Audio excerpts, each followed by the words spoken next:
expecting. Hello, poisons. Hello, we have a small baby who swallowed a button battery. This is very risky to leave it until tomorrow morning, or we have to take it out tonight, middle of the night.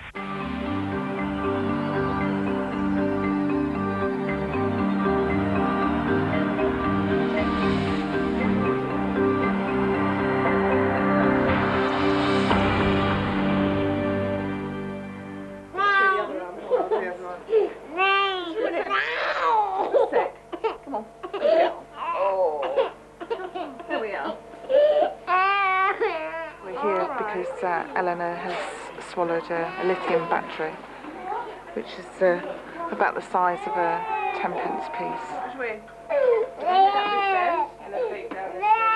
We were staying at my father's caravan, and we were visiting a friend of his in the caravan next door. As he was talking to us, there was a battery on the coffee table, and he was taking out the battery to replace it and put into a word processing machine. So she obviously thought it looked nice and shiny.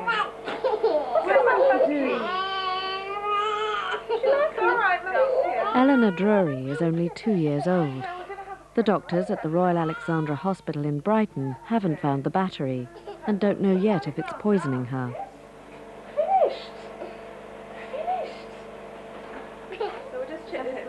If the battery leaks, she could suffer from kidney failure.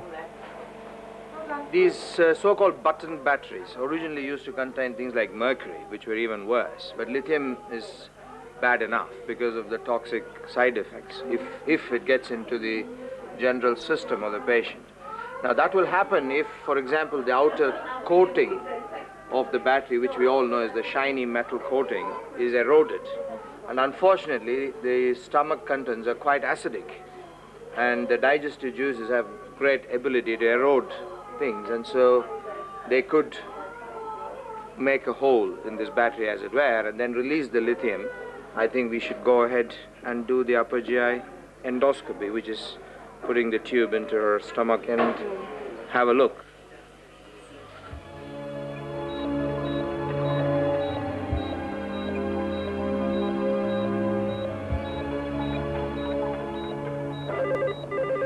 Hello, Poisons Information. Hello, had the mother of a 12-year-old boy phone through. She thinks he may have swallowed some mercury from a thermometer. It could be alkaline batteries, they could be containing mercury, lithium, without knowing the code, which you would get from the packaging. This is Britain's least known emergency service. If it has been swallowed, you would need to determine, firstly, where it is and whether it's moving through, and if it's leaking or whether it's intact. Based in New Cross, southeast London, the Medical Toxicology Unit is part of the National Poisons Information Service. Have they brought the container in with them? It provides a 24-hour helpline advising the emergency services on how to treat a patient who's been poisoned. Coma, if you like. It can handle up to 600 calls a day.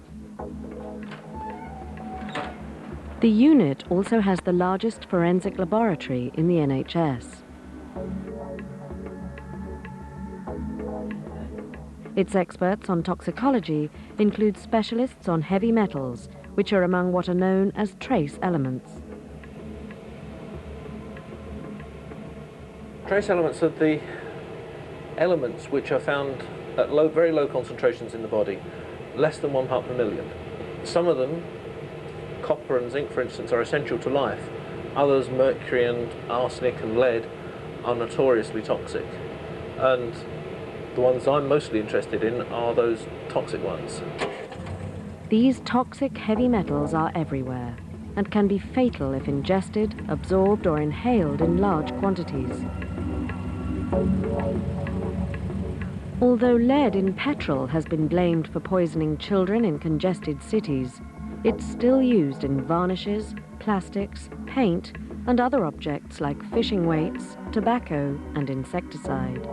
Today, serious lead poisoning is rare, but it has happened to some people using alternative medicines. This is an interesting little rogue's gallery. These tablets were being taken by somebody to treat their diabetes. Each of them contains 3.5 milligrams of lead, and they were to take 2 tablets 3 times a day, or 21 milligrams of lead per day. They had lead poisoning within a month or so.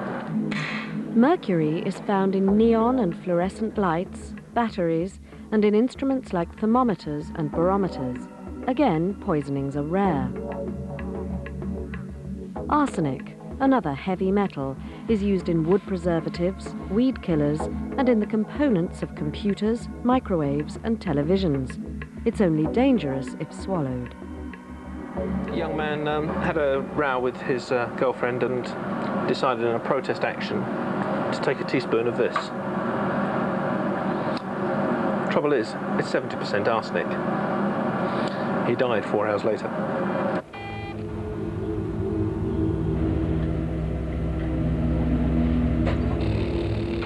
They've been scraping very old paint, which might well have a lead content, off their house.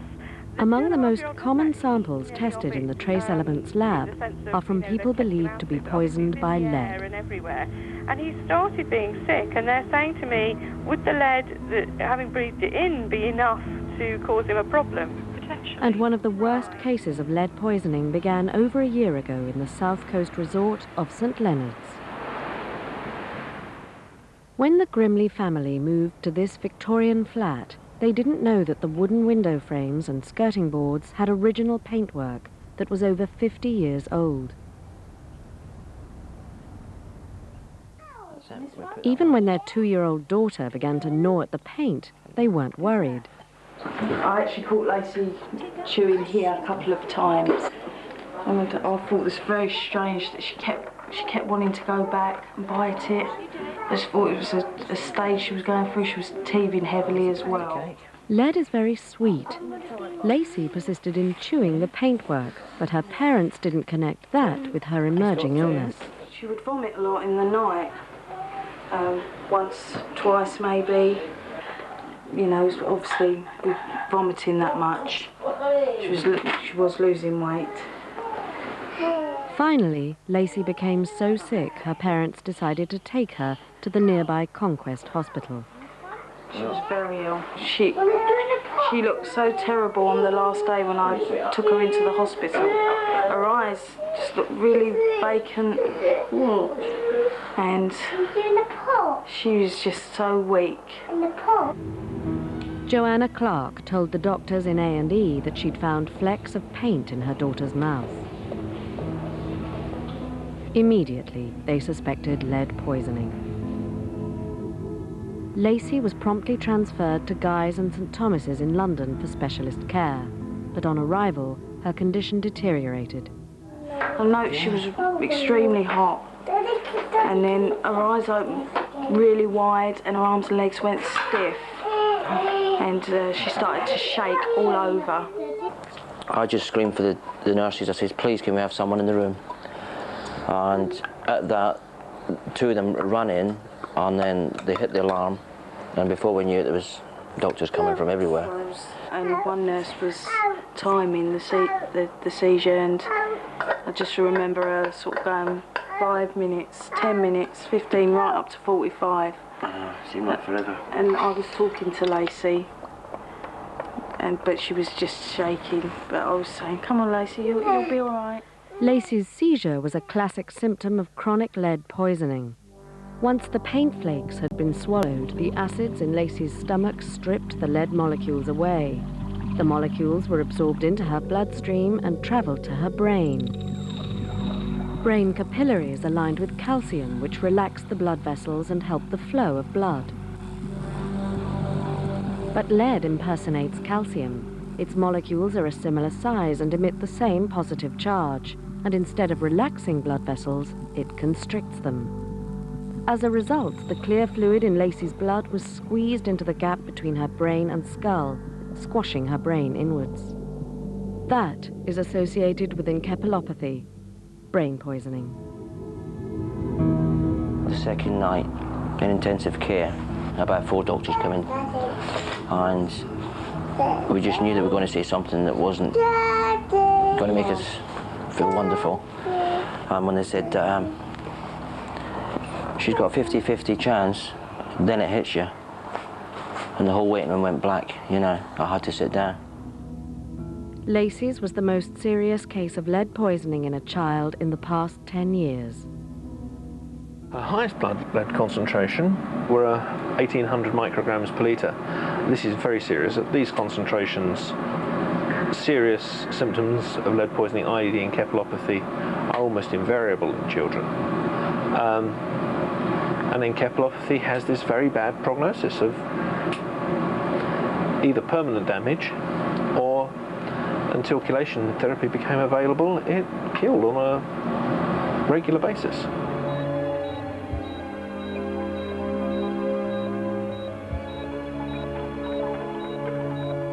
Doctors at Guy's saved Lacey's life, but they still can't tell if she's suffered brain damage. And there's another long-term complication with lead poisoning.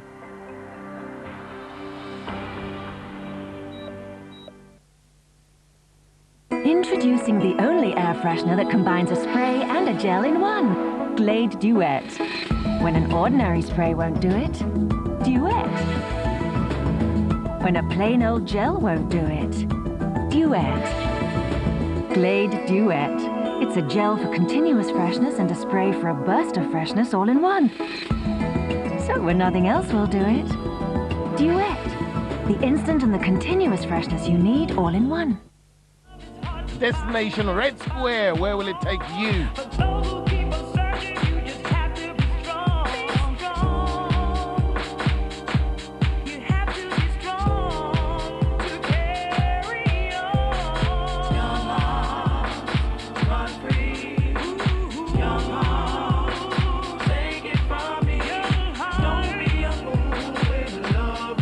Destination Red Square. Are you getting there? At Vision Express, we take top quality designer sunglasses and then give them a finishing touch. Your prescription. Beautiful sunglasses at an amazing £99, including prescription lenses. Vision Express, opticians. Because Walker's Great British Flavours won't be around for long, you'd better hang on to yours.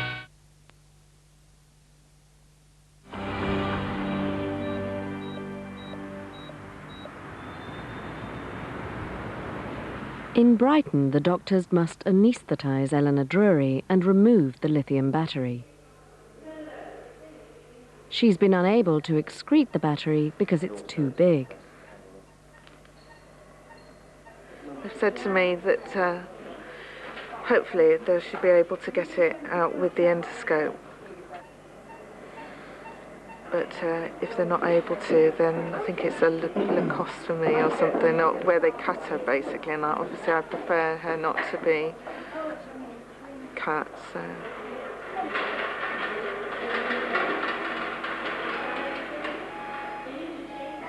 It has moved. The endoscope, a sophisticated pair of tweezers with a camera attached, is inserted into Eleanor's stomach. See, that's where it is. Doing the same thing like the previous one. Catch. It's so agonizingly close to it. Oh, it's come off. It's not, yeah. Hold on. Hold on to it. I'm holding on. Hold on. You've lost it. Just at that point, isn't it? Whereabouts is that? It's in the pharynx. The problem is sometimes it just slips right back once you lose it. See, what's happened is that battery came right up, and at the sort of area where the pharynx becomes the esophagus, sometimes you get a little narrowing there, and it just slipped there. And this is sometimes a problem, but hopefully Duncan here, you can put the head down actually.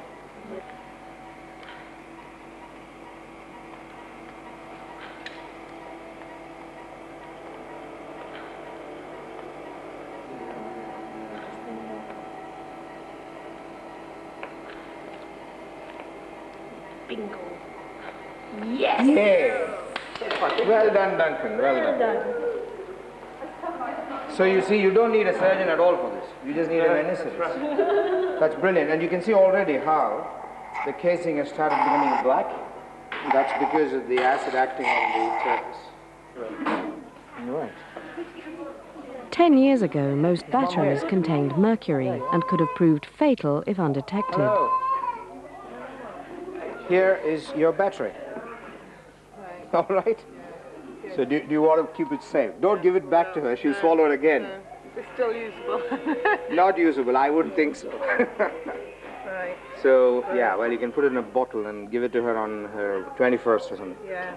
Thank you. That's all right. Thank you very She much. should be able to go home later today. Okay. All right? Thanks a lot. See you then. Bye. Thank you.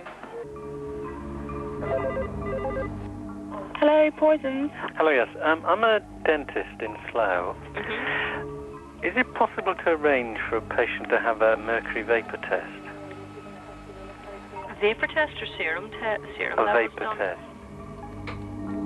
Mercury is a metal. It's the only metal that is actually liquid at room temperature. And not only is it liquid at room temperature, it's actually chemically fairly stable. The most interesting thing about it is the way that it rolls and breaks into balls and recombines, but doesn't actually wet the surface in the way water wets the surface. It's not the metal itself which is poisonous, but the vapour it gives off. Hello, London Poisons Information. Mercury vapour, once inhaled, can attack the central nervous system. So that would only be a major problem if the mercury had spilt onto the floor and had been left there and started to evaporate, and the child or the family would inhale the fumes from metallic mercury. That's when it becomes toxic. One of Britain's worst mercury scares took place in Rhodes, a suburb of Manchester. It began on a Sunday afternoon in October 1997. The Manchester Mercury Spillage started very quietly. It was a normal Monday morning. Shortly after 12, we got our first call from the Accident and Emergency Department. We then geared up and talked to public health departments, and the incident grew. A group of boys had broken into this yard and come across something they'd never seen before. There's one of these cabins there, there was just messing about in it. They found these tubs, and we went to pick one up and it was pretty heavy. So we thought, what is it? Open it. We didn't even have to open it, we tipped it like that and it was falling out. It was about 1.5 litres in a tub it was. It was about 9-10 tubs of it. But it ended up everywhere all around it, up in Blakely. There was 100 kilograms. That's 100,000 potentially fatal doses. What's that as a percentage of the population of Manchester? 10%? I didn't know what it was till I just gave it a kid and that said, take that one. I said it's good, because it was mad. It broke up and then joined up again. It felt wet and it weren't. I had like loads of it with pockets in my bag, and every time I seen someone I was like, yeah, I'd check some of this out. And I was giving it to everyone. So we were saying, spreading it about roads. I was giving it to people in pockets and that just pouring a bit in. Paul Tullett even traded some of the mercury with a local shop. Yeah, I went in there, said to him, I said, do you want some of this here? I went, what I've got? And he's like, I said, what is it? I went, also, I just got it from down there. He goes like that, he goes, I went, do you want something like that? He goes, I'll buy some off you. So I went, right, he got a little money bag out, so I put some in the money bag. And then he went like that, then he went, I'm going to smoke it. I said, it'll kill you, that probably. So don't smoke something you don't know.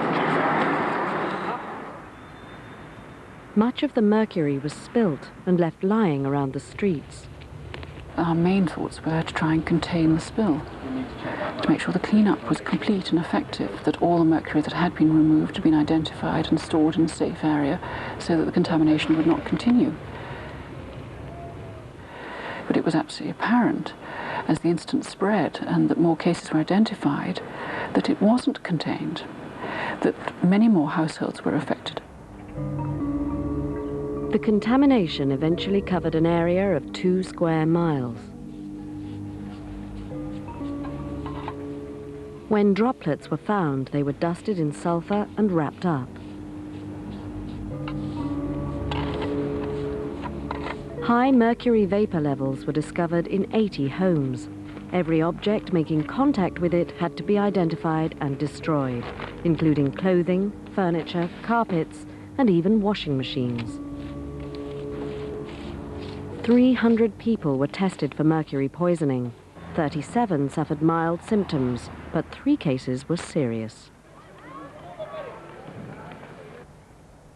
The worst was Margaret Hayward, who hadn't realized that the mercury had been trodden through her home. She'd been inhaling the vapor for weeks and ended up in hospital. Like bones were hurting, my legs started going like jelly. I ended up with like measles, you know, like a rash. Oh, went red and then my skin started peeling off. Peeling skin's a symptom of Pink's disease, which is associated with serious mercury poisoning. It's all gone dry and hard now. That's like the skin that was coming off. Where did that come off from? My feet. I was actually off my feet and my hands. My hands wasn't as big as that, but that come off. I lost that and hit me off my hands. But I kept all that. How come you kept it? I don't know, I think it was just after, at the time when I was ill, I wasn't thinking about how ill I was. And then when you start coming around, you think, God, I was iller than I thought. I think I thought it was just a memento sort of thing. I'll keep hold of that. Remarkably, nobody died as a result of the contamination in Manchester. It was autumn, and the damp and cold prevented the mercury from vaporizing, so few people inhaled the toxic fumes. But it still took 15 months for the area to be given the all clear.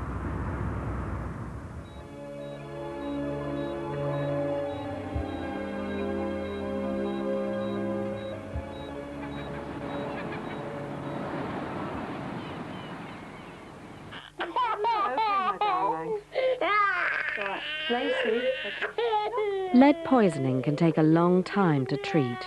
Every fortnight for the past 11 months, Lacey Grimley has had a blood test.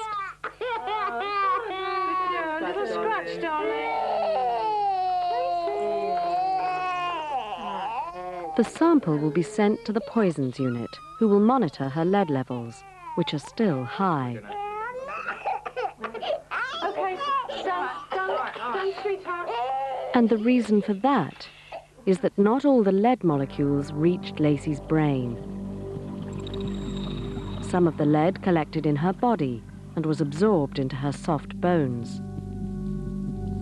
This lead is being slowly released back into her blood, travelling onto her brain where it could cause damage.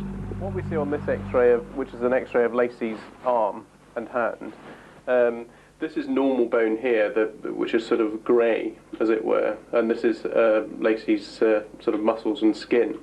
And there's a much whiter bit at the end, and this is due to deposition of lead within the bone. And lead goes particularly to areas of bone that are very active, and the areas of bone that are most active are those that are growing, and those are the end bits of the bone. And so this is much whiter than you normally expect bone to be at the end. It's one of the things that's associated with lead poisoning, but really is only associated with chronic, i.e. people who've had exposure to lead over a very long period of time, and also to relatively high levels of lead. It isn't that easy to completely remove lead from the body, especially in a child, but it can be done with an antidote called DMSA. Just making up Lacey's medicine. So I melt it down, hot water first, and then put it into some juice. She's got to have it 3 times a day for 5 days, and then 1 capsule twice a day for 14 days, 2 weeks. So just keep giving it to her until her lead levels are completely gone. It works like a magnet, attracting the lead to it, and then both are excreted in the usual way. We won't know for years whether she's going to have long-term effects. We won't know for certain that she's not had long-term effects. 90% of the lead in the body is in the bones. They're metabolically very slow. We can't shift it out in 2 or 3 days. The rest of the tissues, it can be moved in 3, 4, 5 days. The bones, 2, 3 years, if we're lucky. 10 years if we're not.